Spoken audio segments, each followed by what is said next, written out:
ఈ ఖరీదైన వాళ్ళన్నీ కూడా ధరించుకొని చాలా సౌందర్యవతి ఆ ఏదోన తోటలో ఉంటుందంట.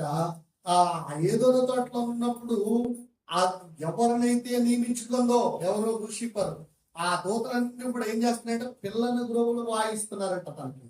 దేవునికి స్తోత్రం, హల్లెలూయా.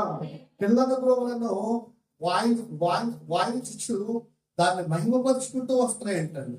వాయించువాలను నీకు సిద్ధమైంది, అభిషేకము నొందిన కెరూబువై ఒక ఆశ్రయముగా ఉంటివి. దీనికి దేవుడు ఏమిచ్చాడు తెలుసండి? అభిషేకం ఇచ్చాడు ఈ దూతకి. అభిషేకం పొందినటువంటి దూత ఏ అభిషేకం? ఆత్మాభిషేకం అనండి. ఆత్మాభిషేకం ప్రార్థిస్తుంటే వెలిగిపోతుంది అన్నమాట, వెలిగిపోతుందండి. అంతగా అభిషేకం పొందినటువంటి ఈ దూత చక్కగా దూతలందరూ